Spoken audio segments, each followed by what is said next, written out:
Right, welcome everyone. Welcome to the Borders course. Welcome to my house. If you hear a piano playing in the background, that's my neighbor who is doing an online lecture like most of us. I'm Paolo. I will introduce myself in class next week.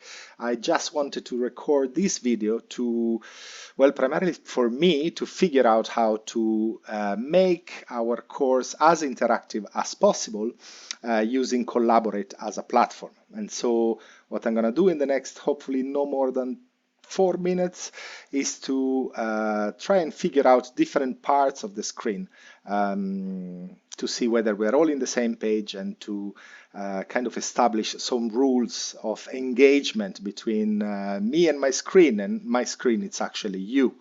So once you open the Collaborate link that I will post on Moodle, you will end up in a screen pretty much like this one. There are 3 main areas that I'm going to be focusing on. One is the one that you see here in the middle. That's the main screen where you will see me talking, or where you will see slides once I share them with you and I talk over them. Not much to do there. I mean, this is how you basically see me, what I'm saying, and hopefully my internet connection will be good enough to display a good quality video.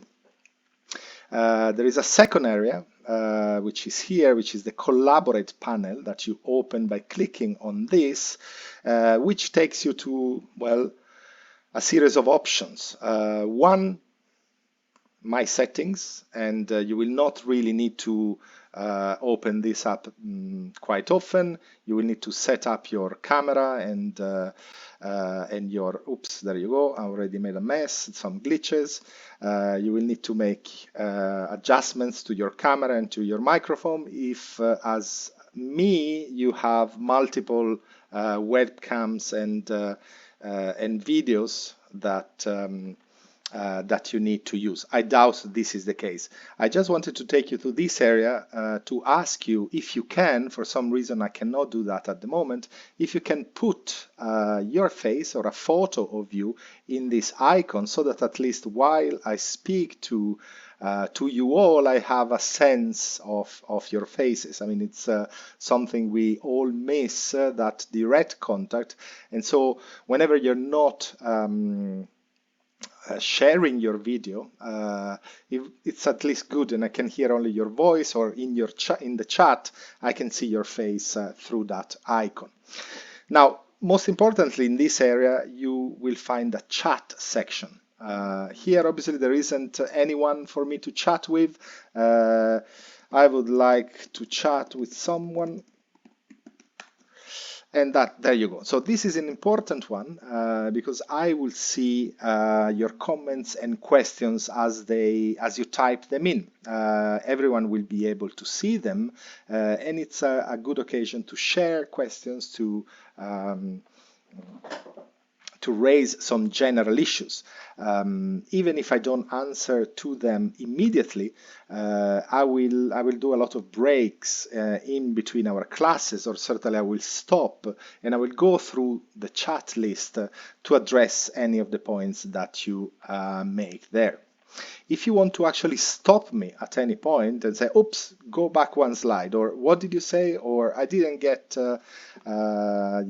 the last sentence, and unsurprisingly with this accent I would say, you raise your hand. This is at the bottom of the screen. You just raise your hand. I will be able to see your hand raised. Some icon will appear, and actually as I speak to you I will be mostly in this participants area where all your names are listed and where I can see who has their hand raised and who hasn't. So not much there of concern. The other thing again is the sharing activities, not very important for you. This is mostly for me. There may be some exercises such as polling, but if we do them, I will explain them as we set them up in class. Breakout groups is something that we are going to use quite often. I mean, I used to have lots of exercises when in class, and I plan to do so in this online version as well. So once I press breakout groups, I'll show you what I see. I doubt you will be able to see.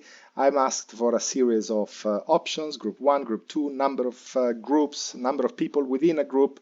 But once I set all that up, I'll press start. Your screen will go like this, and you will reappear in your designated group. I will do random group assignment, and I will try to do groups of 4 so that they should all be visible in your screen, and hopefully that will be conducive to a better discussion.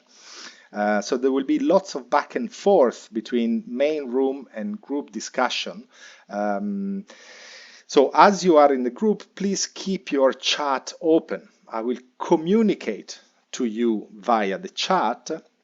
As I'm unable to enter your groups, groups are not recorded. What happens in the groups, it's beyond what I or anyone else can see. So it's a proper private room for you to discuss whatever question or reading we are set up to discuss. So I will communicate via the chat. I will say 1 minute left, and you should see that. Or I will say finalize your answer, and you will see that. And that is because it's actually down to me to break out the groups, and that is kind of abrupt. You will just, boom, disappear and return to the main room, to this room here. So once you open that, be aware that at some point you will be in private rooms with 3 other people, and we'll be discussing that. The last point I wanted to make in this video relates to my status and settings. That's at the bottom of your screen, a little icon that if you press will give you a number of options. I mean, this is a more immediate way for us to communicate. And so as I speak, for example, you can press the icon slower, and here in the participants, I will get a sense of how many people think I should go slower or faster. Or you may just want to make me aware that you are really confused. I mean, for that, I would suggest you probably want to raise your hand and stop me, and we can take the discussion back a few steps and try and explain everything that was missed in that.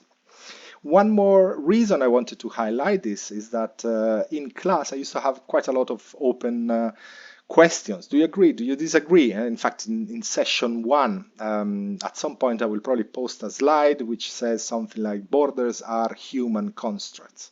That's a citation from a scholar. And I will ask you, do you agree or disagree? Or what's your opinion? Well, what's your opinion? It will take a while and you need to write in the chat. But just as an immediate kind of reaction, I will ask you, do you agree or disagree?